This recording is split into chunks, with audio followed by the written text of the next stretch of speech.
Jason Schreier just posted his breakdown of what happened with Dragon Age. He does this with every game that has, let's just say, like a problematic launch.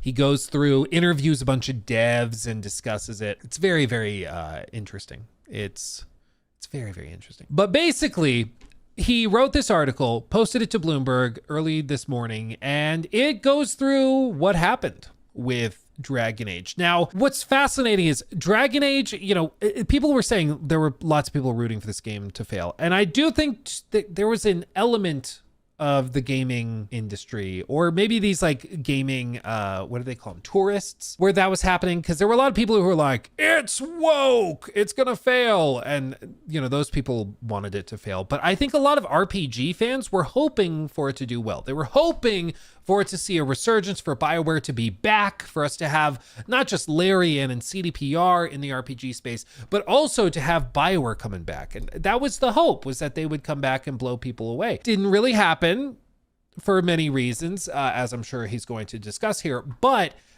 it was not just a super clear-cut explanation for why the game failed. In my opinion, I think it was kind of multifaceted. People, for one, were very skeptical of the game at the outset. Two, things they did at the very end of the marketing campaign did not exactly instill confidence. For example, they told a bunch of YouTubers and streamers they would provide them review codes. And those YouTubers and streamers told their audiences, I will do a review of the game. And then what happened? They didn't send out the codes. It happened with me. They said, we'll send you a review code. I said, great. You don't have to. But if you do, that's great. And I told you guys, I'm going to get a review code. We'll talk about it. We'll review all of this. And then they just didn't at all. It was really bizarre. And so a lot of you guys were like, that's kind of a red flag. Why don't they want my preferred reviewer to see what the game has to offer? That's just weird. It seems like they're trying to control it and control the narrative. And so, eventually the game launches, and some of the reviews, namely like skill ups, went pretty viral, did like 1 or 2 million views, and it popped off because it was quite critical. It was quite critical, mostly around the writing. And that was something that was pretty, I think, instrumental in the failure of the game. We'll see if Jason kind of agrees with that. I suspect maybe he doesn't. But the writing was really where the game started to fall apart for me. I thought that some of the opening sections were really solid. Graphically, the game was really good. It was really polished as well, performed really, really well, and had a lot of things going for it. But the writing was atrocious. Like, it was atrocious. It was really, really bad. So let's see. Let's see what he says. In early November, on the eve of the crucial holiday shopping season, staffers at the video game studio Bioware were feeling optimistic, as I think they should have. Just transparently, I think the game was looking pretty good at that point, based on what we had seen, which was not everything, of course. After an excruciating development cycle, they had finally released their latest game, Dragon Age: The Veilguard, and the early reception was largely positive. The role-playing game was topping sales charts on Steam, and solid, if not spectacular, reviews were rolling in. Reviews that were very carefully.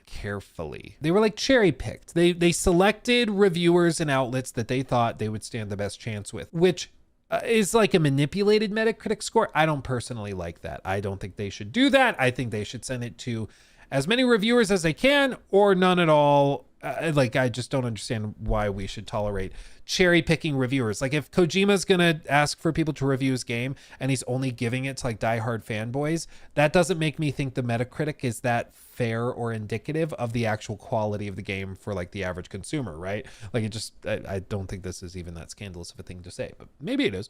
Maybe I'm crazy. But in the weeks that followed, the early buzz cooled as players delved deeper into the fantasy world, and some Bioware employees grew anxious. For months, everyone at the subsidiary of video game publisher Electronic Arts had been under intense pressure. The studio's previous 2 games, Mass Effect Andromeda and Anthem, had flopped catastrophically, really.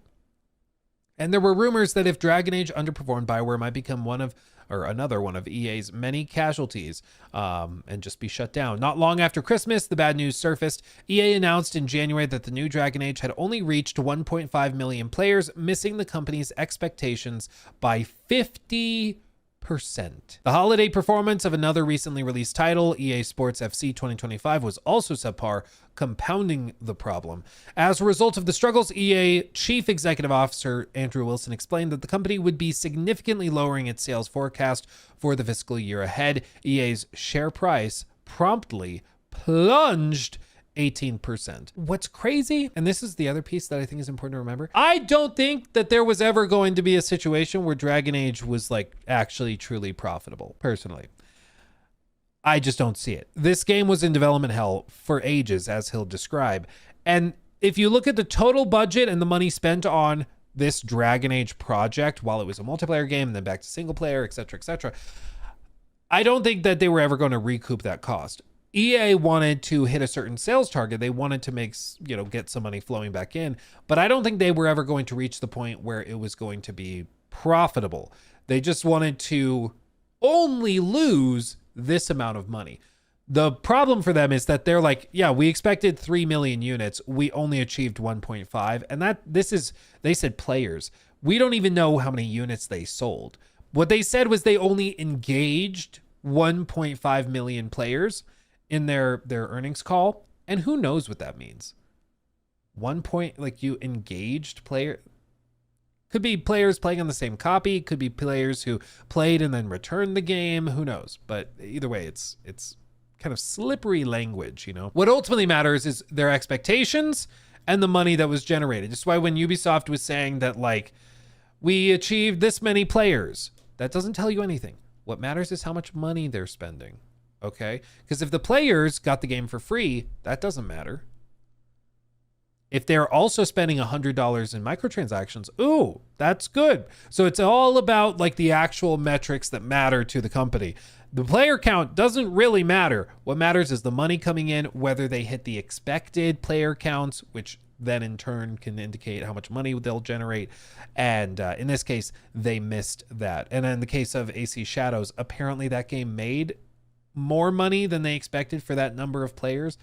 So it just tells me I think people were spending more on microtransactions and the map packs because people don't want to play the game. I've never understood that. I'm sorry, slight diatribe. If you buy a game to play it, why are you buying microtransactions to skip parts of it? Oh, I bought this game. I'm going to explore. Oh, a microtransaction to tell me where all the best loot is. I'll do that. It's part of the game. Play the game. What are we doing? It just drives me crazy. It's the same thing with XP boosts. Why are you buying XP boosts? That doesn't make any sense. What are we doing? Anyway, continuing on. Yeah, you're right. This stream has been all over the place. Sorry. We're a bit crazy. Dragon Age had a high-quality launch and was well reviewed by critics and those who played, Wilson later said on the earnings call. However, it did not resonate with a broad enough audience in this highly competitive market. Days after the sales revision, EA laid off a chunk of Bioware staff at the studio's headquarters in Edmonton, Canada, and permanently transferred many of the remaining workers to other divisions. For the storied 30-year video game maker, it was a stunning fall that left many fans wondering how things had gone so haywire and what might come next for the stricken studio. According to interviews with nearly 24 people who worked on Dragon Age the Veilguard, there were several reasons behind its failure, including marketing misfires, poor word of mouth, and a 10-year gap since the previous title. Above all, sources point to the rebooting of the product from a single-player game to a multiplayer one and then back again, a switcheroo that muddled development and inflated the title's budget. They say ultimately setting the stage for EA's potentially unrealistic sales expectations. A spokesperson for EA declined to comment. This, I think, is clear. What you're going to hear as we go through the rest of this is that they started it as a small-scale single-player game. They were then forced to shift it into a multiplayer game. They then decided to transition and quickly turn it back into a single-player game. The fact this game launched at all was crazy, okay? I'm amazed it exists, period. Because you don't typically have double, triple reboots. It's insane. But that's what happened here. They go on. The union between Bioware and EA started off with lofty aspirations. In 2007, EA executives announced they were acquiring Bioware and another gaming studio in a deal worth $860 million. The goal was to diversify their slate of games, which was heavy in its sports titles like Madden, and light in the kind of adventure and role-playing games that Bioware was known for. Initially, it looked like a smart move thanks to its string of big hits. In 2014, Bioware released Dragon Age Inquisition, the third installment of a popular action series, dropping players in a semi-open world full of magic, elves, and fire-spewing dragons. And the fantasy title went on to win the much-coveted Game of the Year award and sell 12 million copies, according to its executive producer, Mark Dara, a major validation of EA's diversification strategy. And this is true. It's important to remember, Dragon Age Inquisition won Game of the Year in 2014. It was actually, I believe, the first Game Awards that Jeff Keighley ran. Prior to that, I think it was with Spike TV. Correct me if I'm wrong. I think it was Spike TV was who it was run through before. But it was the first Game Awards, and they won. Wild. That's right. Did not go to Unity, AC Unity. They did not win it. What's crazy to me, wasn't Shadow of Mordor in 2014, or was that 2013?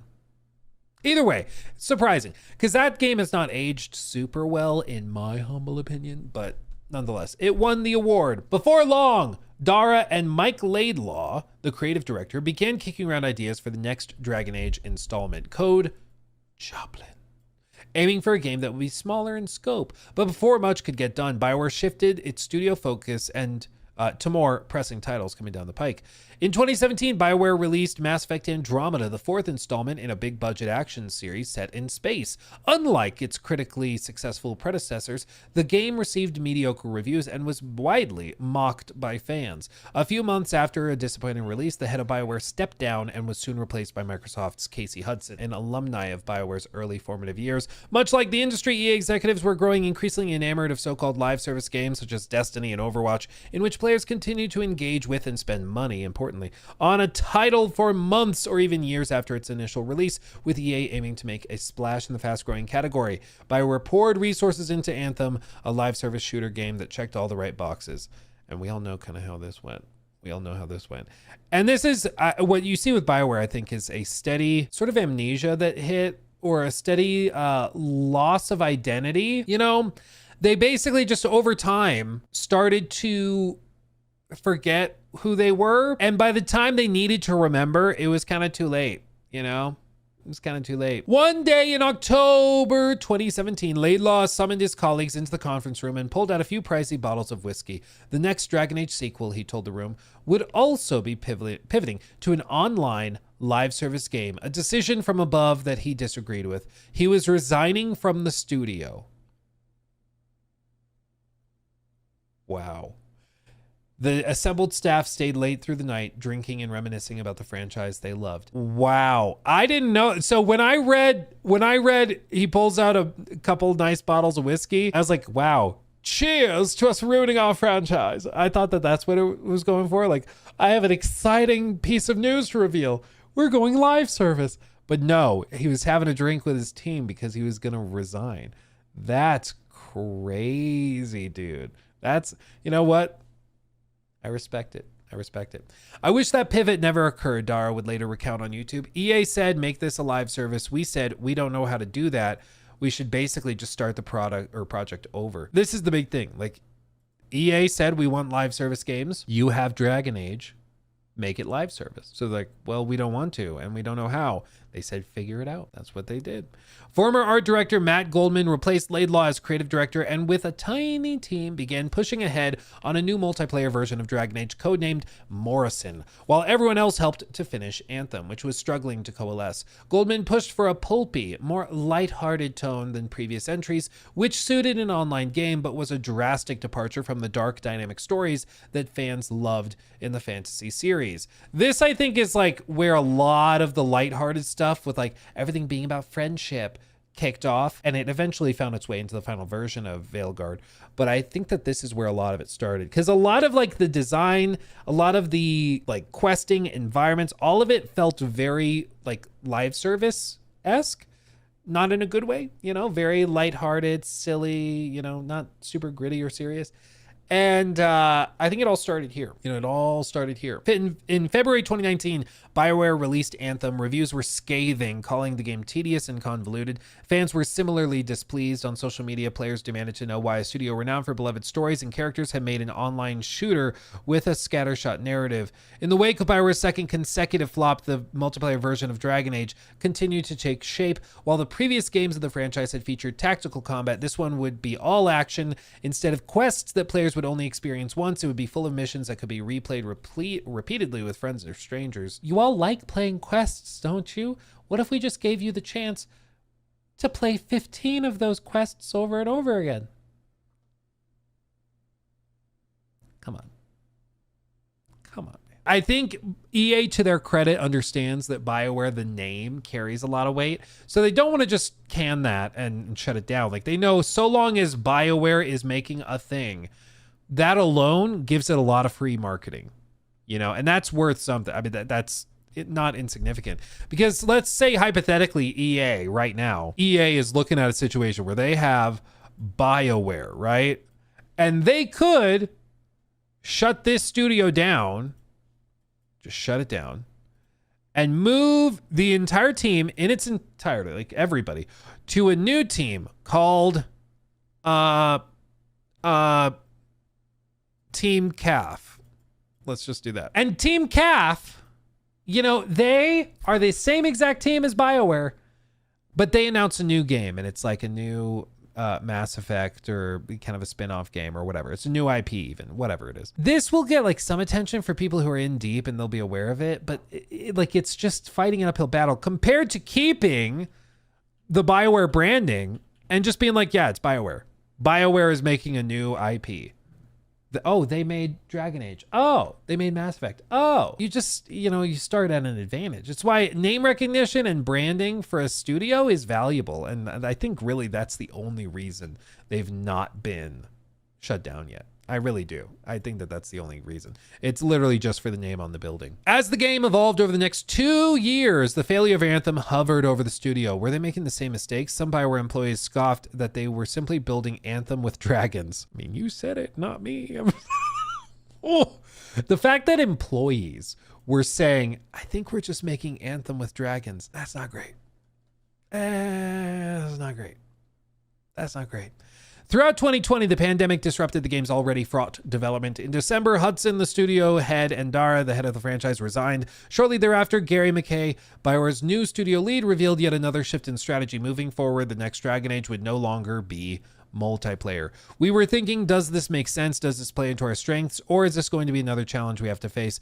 McKay later told Bloomberg, no, we need to get back to what we're really great at. But I think, all of these departures, all of this, they know that there's just too many cooks in the kitchen. And at some point when you're just messing with something this much, it's just not going to ever pop off. It's not ever going to click together. In theory, the reversion back to Dragon Age, tried and true single player format, should have been a welcome news within BioWare, but there was a catch. Typically, this kind of pivot would be coupled with a reset and a period of pre-production, allowing the designers to formulate a new vision for the game. But instead, the team was asked to change the game's fundamental structure and recast the entire story on the fly. According to people familiar with the new marching orders, they were given a year and a half to finish and told to aim for as wide a market as possible. Wow. The fact that they even got it done at all is kind of amazing. Again, it's wild. But what's also funny is the wide market. I feel like, BioWare also with this game fell victim to like the lie of the like modern audience, the hip young audience that's just super, super into cringe dialogue. That audience doesn't exist as far as I can tell. I hear writers and I hear game developers and people talk about it all the time, and I've still never seen them come out to buy a game. I don't think that they exist. But games like Saints Row Reboot, similarly to this, they said that they were trying to introduce the franchise to a brand new audience, to a wide mass market audience. And it's like, how on earth did you think that this was going to be appealing to a wide market and a wide audience? Like, what do you mean? What do you mean? How out of touch do you have to be to think that this is relatable? It's really impressive, frankly. because trying to appeal to so many people, they ended up appealing to no one. This strict deadline became a recurring problem. The development team would make decisions believing that they had less than a year to release the game, which severely limited the stories they could tell and the world they could build. Then the title would be inevitably delayed for a few months, at which point they'd be stuck with those old decisions with no chance to stop and reevaluate what was working. At the end of 2022, amid continually dizzying leadership changes, the studio started distributing an alpha build of Dragon Age to get feedback internally and from outside playtesters. According to people familiar with the process, the reactions were concerning. The game's biggest problem, early players agreed, was a lack of satisfying choices and consequences. Previous Bioware titles had presented players with gut-wrenching choices: which allies to save, which factions to spare, which enemies to slay. Such dilemmas made fans feel like they were shaping the narrative, historically a big draw for many Bioware games. But Dragon Age's multiplayer roots limited such choices. According to people familiar with development, Bioware delayed the game's release again while the team shoehorned in a few major decisions, such as a choice of which of two cities to save from a dragon attack. But because most of the parameters were already well established, the designers struggled to pair the newly retrofitted choices for players with meaningful consequences downstream. And this is basically what happened. It's like when we went to that preview event, which frankly, I left pretty positive about. I was like, they might actually be on track. They might actually be doing this. But what happened was, if you think of the game's runtime like this, okay, we played like a little bitty snippet here. I'll just do this in green, okay? We played a snippet here, and we played a little snippet like here, and then we played this moment here. They told us this was all within Act 1, okay? So they said this is all Act 1, and these choices, this type of choice will continue happening because like right here, you know, the game flopped. I'll spoil it. He already spoiled it in the article, so I don't feel bad. What happens right here is that there is a point where you can basically choose, I'm going to save this city. Or sorry, I have to talk like the main character. I'll save this city. You save that city. You get to choose. And whichever city you choose to save stays the same. And the city you choose not to save ends up being overrun with like the blight. And it can change some, you know, environmental stuff, make it look different. Some of the environment changes and stuff like that. It's a cool moment, frankly. It's a cool moment. But it's like the only thing in the entire game that's like this. And we were led to believe that it was all like this. So the choice on what to do with like the evil mayor that we played here, and the choice of how to destroy the city and which companion to bring with you so they get hurt. They specifically for the preview event chose the like 3 times in the entire game where there's actual choice to be made. And then they said, yeah, the whole game is going to be like this. Or they'd play it coy and they'd be like, we aim for the whole game to be like this. Turns out, no, like this is it. This whole chunk of the game, this chunk, is literally just friendship. Okay? That's this entire chunk of the game is friendship. Rainbow hands. Like this whole chunk of the game is just about you grinding out like pretty repetitive quests with companions in order to raise their level. And if you raise their level to a certain point, they can then survive the end of the story where things play out in a linear way based on how you choose to like assign the roles for each person. And then this very last, you know, sequence right here at the end is like, it has some consequence, but again, the consequence is basically just depending on who you became friends with here. And you would think, oh, maybe there's romance. Nope. One of my friends we play D&D with, she is big into Dragon Age, loves these games, and loves the romance in these games.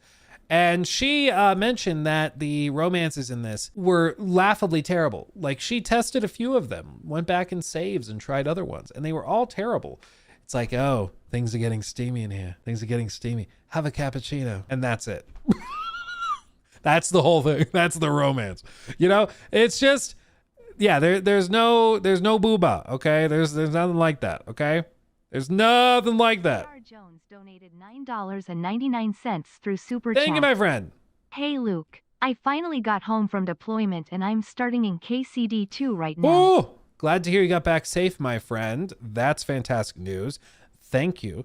And you are in for a treat, my friend. You are in for one hell of a treat. I'll tell you what. Thank you for the 10. Thank you for the 10. And congratulations on getting back. And yeah, wonderful. Be honest, is that friend your wife? She's a bit of a, yeah, she likes the romances too. But she also was very disappointed in the romances. So both this friend and my wife were thoroughly disappointed by this. But point of bringing this up, the reason I mentioned this was because I just simply want to say what he's describing, where they have like three, or they have shoehorned in choices and consequence. That's what these were. And it happened to be like the only three things they showed us at that preview. And so we left the preview thinking that's what this game was going to be, was just all of this. It was just gonna be a ton of choice. Turns out they just happened to show us the literal only choices in the game. Okay. And it's really frustrating because it's like, you knew what we wanted and you had a little bit of it, but that's all you had. That's all you had. Yeah, there were like no calves in the entire game. It was a waste. In 2023, to help finish Dragon Age, Bioware brought in a second internal team, which was working on the next Mass Effect game. For decades, there had been tension between the two well-established camps. This part's fascinating. Known for their starkly divergent way of doing things, Bioware developers liked to joke that Dragon Age crew was like a pirate ship, meandering and sometimes traveling off course, but eventually reaching the port. In contrast, the Mass Effect group of developers was called the USS Enterprise after the Star Trek ship because commands were issued straight down from the top and executed zealously. As the Mass Effect directors took control, they scoffed that the Dragon Age squad had been doing a shoddy job and began excluding their leaders from pivotal meetings. According to people familiar with the internal friction, they just stopped inviting the Dragon Age people to design meetings. They just were like, oh, we forgot to add you to the email. Sorry. That's so toxic. Over time, the Mass Effect team went on to overhaul parts of the game and design a number of additional scenes, including a rich, emotional finale that players loved. But even changes that appeared to improve the game stoked the simmering rancor,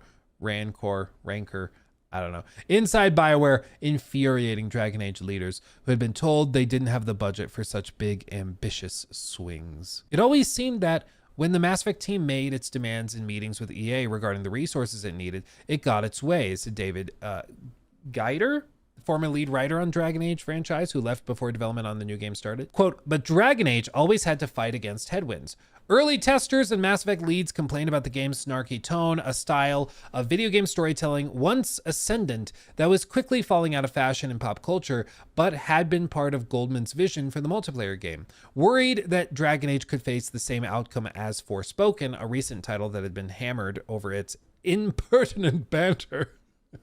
That's a nice way of saying it. I just read that. BioWare leaders ordered a belated rewrite of the game's dialogue to make it sound more serious. In the end, the resulting tonal inconsistencies would only add to the game's poor reception with fans. This is interesting because if they went back to the script, rewrote it, it's interesting because there are a lot of like inconsistencies in the tone in Dragon Age, and this does explain it. This does at least explain it. It's like, yeah, it's because they rewrote a bunch of it. Yeah, so some of those lines that we heard that maybe were really cringe were written like 6-7 years ago, but maybe some of the other lines we didn't even think of or notice because they were just not that way. Those were written much more recently. Interesting. So they were aware of the problem. They just weren't able to fix it.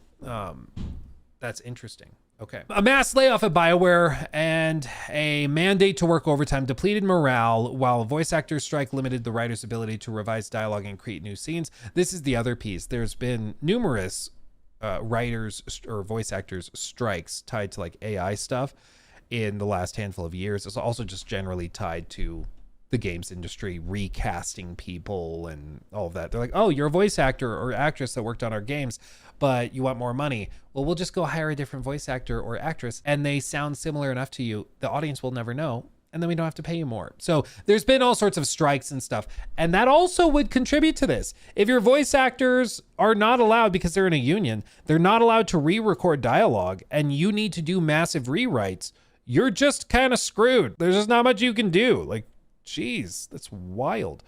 but it does make sense. An initial trailer made the next Dragon Age seem more like Fortnite than a dark fantasy role-playing game, triggering concerns that EA didn't know how to market the game. When Dragon Age Veilguard finally premiered on Halloween 2024, after many internal delays, some staff members thought there was a lot to like, including the game's new combat system, but players were less impressed and sales sputtered. The reactions of the fan base are mixed, to put it gently, said Katie, a popular Dragon Age YouTuber. Some, like myself, adore it for various reasons. Others feel utterly betrayed by certain design choices. Following the layoffs and staff reassignments at Bioware earlier in the year, a small team of a few dozen employees is now working on the next Mass Effect. After 3 high-profile failures in a row, questions linger about EA's commitments to the studio. In May, the company relabeled its Edmonton headquarters from a Bioware office to a hub for all EA staff in the area. Ooh. Historically, Bioware has never been the most important studio at EA, which generates more than $7 billion in annual revenue, largely from its sports games and shooters. Depending on the timing of its launches, Bioware typically accounts for just 5% of EA's annual bookings, according to estimates by Colin Sebastian, an analyst with Robert W. Baird and Co. Even so, there may be strategic reasons for EA to keep supporting Bioware. Single-player role-playing games are expensive to make, but can lead to huge windfalls when successful, as demonstrated by recent hits like Cyberpunk 2077, Elden Ring, and Baldur's Gate 3. In order to grow, EA needs more than just sports franchises, said TD Cohen analyst Doug Kreutz. Trying to fix its fantasy-focused studio may be easier than starting something new. That said, if they shuttered the doors tomorrow, I wouldn't be totally surprised. It has been over a decade since they produced a hit, which is true. And how many of the people that made those hits are still there? Not many. Not many. So all of this to say, it's not that shocking to see the story play out the way that it did. Some of those key tidbits that I found kind of interesting and I hadn't thought of before are things like the writers' strike, or rather the voice actors' strike, affecting their ability to re-record lines of dialogue. That's interesting. Didn't really think about that, but that totally could explain a lot of the let's just say problems that they had. But I mean, again, they allegedly are working on the next not allegedly, they're working on the next Mass Effect game with a team of a few dozen people. They're hoping that materializes and ends up being good, but we'll see. My guess is they're going to work on sort of an internal pitch and prototype. They'll show it to executives and they'll do some like internal testing. Maybe they'll bring some like Mass Effect content creators in to look at it and just be like, are we on the right track? Does this make sense?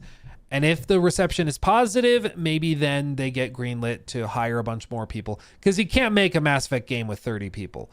You need a big team. And right now they don't have those people. So I think they're going to have to work on the prototype, pitch it to the executives. If they get the green light, then they hire a bunch of people and they balloon up to like 150 people. Or 200 people, and that's when you'll actually see it. But it's just going to come down to that initial pitch, I think. That's the key. It's a miracle they're still around after all those flops. I mean, yeah, frankly, I cannot think of another company that has had 3 back-to-back flops that is allowed to still exist. Like, I can't think of another example. It's really remarkable. And it's not even like they saved Anthem and Anthem ended up doing well. And then they're like, yeah, we figured it out. Because like you could say Fallout 76 was a flop, but they also reworked it and apparently it's doing pretty well. Like they kind of saved it. But like Anthem's dead. Ubisoft, we do meme on Ubisoft a lot. Yeah, they the thing with Ubisoft is that they always have like Rainbow Six prints money, dude. It just does. Assassin's Creed also just prints money. Not all the time, but Rainbow Six, dude, that game makes so much money. It's stupid. It's crazy. We'll see what happens with BioWare. I'm not overly optimistic, frankly, but we will see. We will see. He took my thing.